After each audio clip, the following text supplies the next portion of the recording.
From shaky hands to a confident delivery. In a world where digital presence often replaces physical interaction, standing before a group and delivering a message in your own voice becomes an act of profound value. Yet for many, the moment they hold a microphone is one of trembling hands and self-doubt.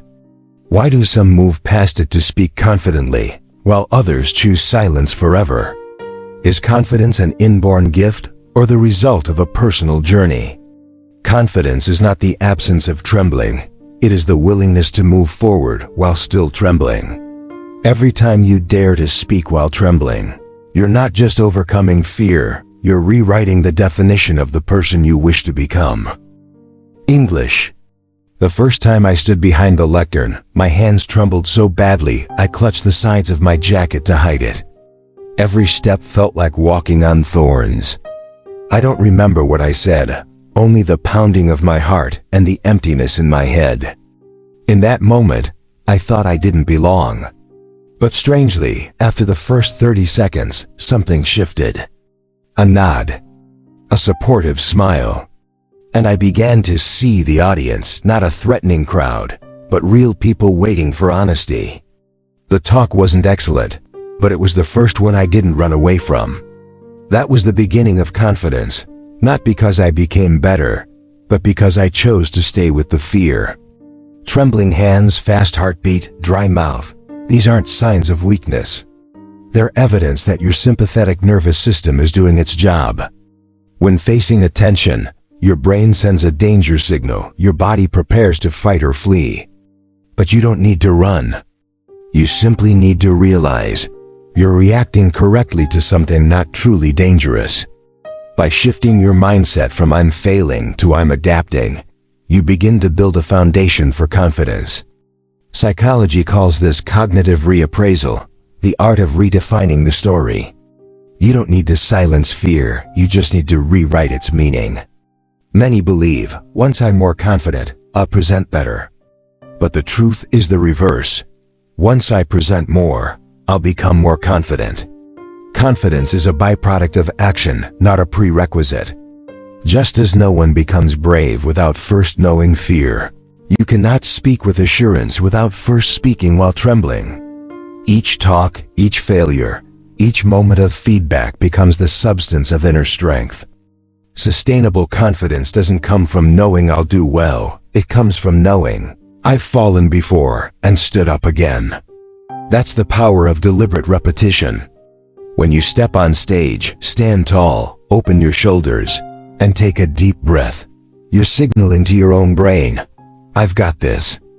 Behavior is not merely a reflection of inner state, it can lead it. According to Amy Cuddy's research, Harvard, a power pose increases testosterone and lowers cortisol, boosting one's sense of control. In other words, you can fake confidence until you make it real. Body language is the bridge between external presence and internal strength. It's not a substitute for preparation, but a tool that helps you enter your talk as the braver version of yourself. It's true not everyone speaks like a professional speaker. But the goal isn't to become a rhetorician, it's to communicate what matters in a real and clear way. Some tremble, some stumble, but when they speak with truth, the room listens. Presentation skill isn't about polished words. It's about whether you're present with your message. Audiences don't seek perfection, they seek connection. And sometimes, trembling is proof that what you're saying really matters. When you overcome trembling to speak up, you're not just helping yourself, you're paving the way for someone else. Someone in the audience may be waiting for a speaker who looks and feels like them. And you become that person. One who once trembled, now standing firm, is proof that we can all grow. Confidence is not just personal expression, it's a social act of ripple influence.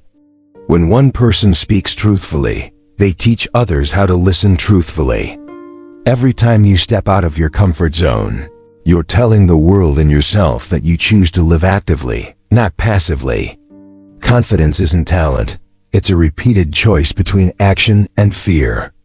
When you choose to speak instead of stay silent, to present instead of hide, to stay instead of flee, You are choosing a clearer version of who you are. And that is what makes people want to listen. Confidence isn't a spotlight shining from outside. It's a flame gradually lit from within. Each time you speak while still trembling. Every time you refuse to quit, refuse to run, refuse to let fear decide, you evolve. Confidence doesn't arise from fearlessness. It emerges when fear no longer runs the show. In a world of noise, the person who dares to speak their truth from the heart will always be heard. If your hands still tremble when speaking in front of others, remember, that doesn't make you weak. It makes you real. Don't wait until you stop trembling to begin, because the more you speak, the steadier you'll become. Begin with one sentence, one gaze, one nod. And step by step, you won't just speak, you'll move others. People don't need you to be perfect. They need you to be genuine.